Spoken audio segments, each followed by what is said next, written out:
క్రీస్తునందు నా ప్రియ జేడిఎస్ వీక్షకులారా, ఈ రోజున పాపం అనే సందేశాన్ని వింటున్నాం. యెషయా గ్రంథము 59వ అధ్యాయం వివరణ. పాపం వలన వచ్చు జీతం మరణం, అది ఆధ్యాత్మిక మరణం. పాపము ఎలా ప్రవేశించింది లోకంలో? శరీరానుసారంగా శరీర కోరికను, దేవుని మాటను ధిక్కరించి నెరవేర్చుకుంది ఆదాము హవ్వ. గనుక అదే పాపంగా పరిగణించబడింది.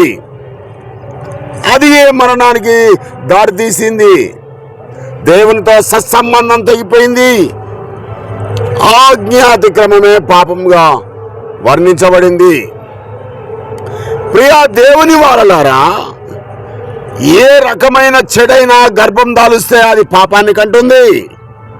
ఆ పాపాలు అనుభవించేవాడు అదే సుఖం, అదే సంతోషం, దానిలోనే నాకు శ్రేయస్సు, అదే నాకు ఆశాభావం, నా హృదయ వాంఛ అని అనుకుంటాడు. కానీ ఆయా సుఖభోగాలన్నీ ఈ లోక సంబంధమైనవే.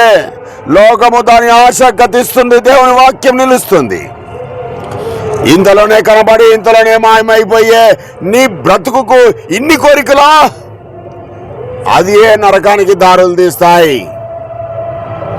ఆ పాపాలన్నీ దేవుని ఎదుట ఒప్పుకుంటే దేవుడు మధ్యవర్తిగా క్రీస్తును ఉంచాడు. గనుక క్రీస్తు ద్వారా నీ పాపాలు క్షమించి క్రీస్తును రెండవసారి పంపినప్పుడు నీకు నిత్య జీవం ఇస్తాడు. నీకు నాకు కూడా నిత్య జీవం ఇస్తాడు. వాడబారని మహిమ కిరీటం క్రీస్తు ఎదుట పెడతాడు నీకు నాకు. పరలోక రాజ్యంలో వారసత్వం క్రీస్తుతో పాటు నీతిమంతులతో నేను నీవు కూడా అనుభవిస్తాం.